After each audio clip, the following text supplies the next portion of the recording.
you shouldn't rely on ChatGPT to do research. You shouldn't rely on factual accuracy. There's a tool that you can actually use for that, and is it's true. called Perplexity, right? I've been Exactly. used extensively. It can also be your news outlet, for example. You have an app, you can get notifications constantly. And what it does is it actually searches the web, searches the relevant sources of information live. So every time you do a search using Perplexity, you are getting multiple sources for each one of the research topics that you decide to do. It shows you a list of research. We can show you here in a second. But that is where you should go to do the research.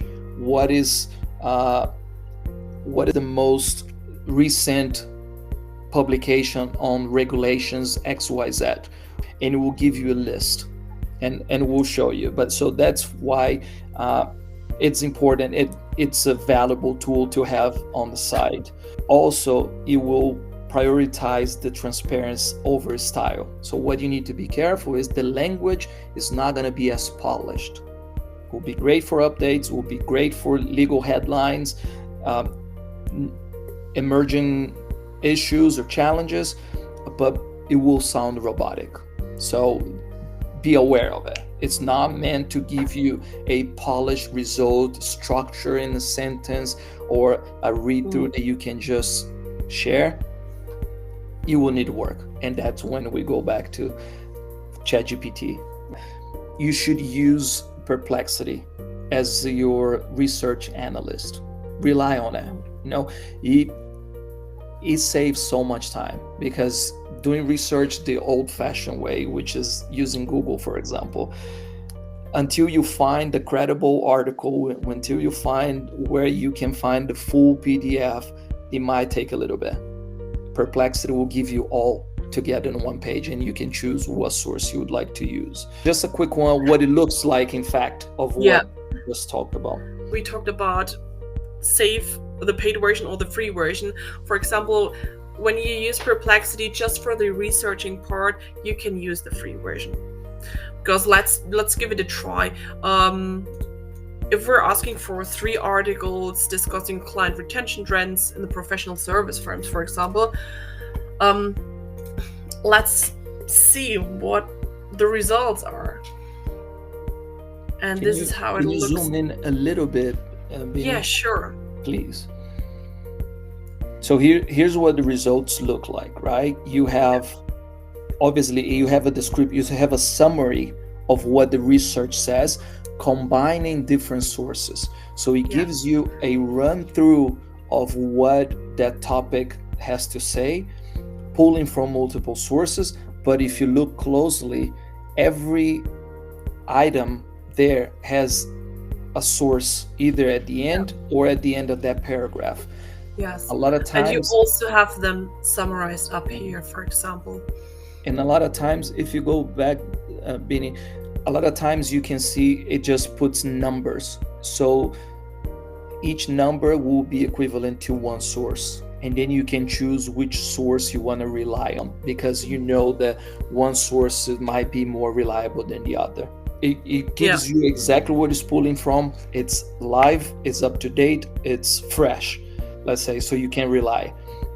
And the key is then you can use the information from here because you know it's reliable, and go back to ChatGPT and work on whatever you're working, whatever messaging or whatever a document you're working, to polish the language to what you need.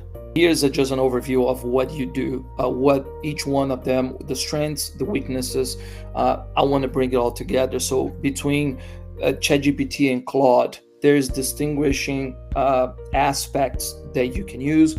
For law, the language is better, so you can use Claude to look at different aspects or start drafting.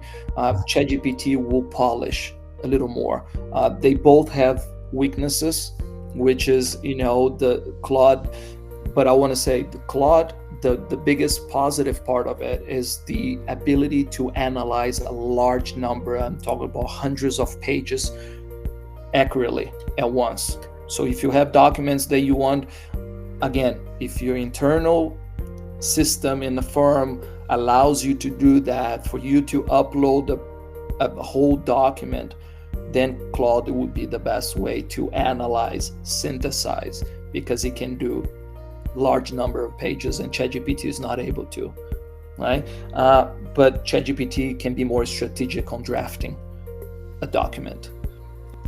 Source, both of them. I mean, Claude has a little better sourcing than ChatGPT. In ChatGPT, you also need to allow it to search the web. So by default, it doesn't. I don't know if the free version allows you to change, but in a paid version, you can allow to search the web. You still need to. I wouldn't rely on the sources anyways. So always use Perplexity for that. And to be honest, both Claude and ChatGPT can hallucinate. You know, you're not a lot safer. It's still AI. Still AI. So it still needs you. And the Perplexity, the weakness is that the language is not refined. Okay, so the main thing is ChatGPT, use it for messaging. Perplexity you're going to use to get the facts, to get the information in, and you combine both to get the best output. But we want to walk away from doing the work slop, right, that we mentioned in the beginning. And that brings us to the next slide. What we want you to understand, what we tell our clients is, think about 80-20 rule. And it can be applied to anything.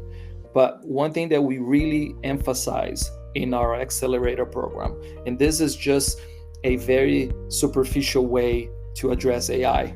In the accelerator program, we look at how AI fits in different topics for business development, personal branding, team dynamics, different parts. So we use AI throughout the program. So here we just wanted to give you a glimpse of what AI can do for you if we use it properly.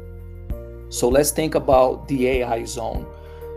Think about 80% of the work that does not require your full-on attention, your full-on expertise. We're talking about drafting, we're talking about summarizing, we're talking about prepping for a meeting. How much time do you spend doing those tasks? And if you can use AI to help you up to 20% of those tasks, you can save quite a bit of time, right? Mm-hmm. And what it does is, and what we tell our clients, the 20%, don't pile more busy work into it.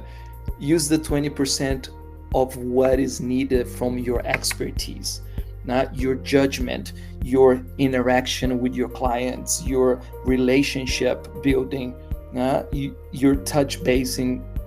When you touch base with your client on a very personal level, you will have more time to do those tasks. That's the main thing of AI, to facilitate, to free up some time so you can use that time where your human capabilities, your human abilities are required.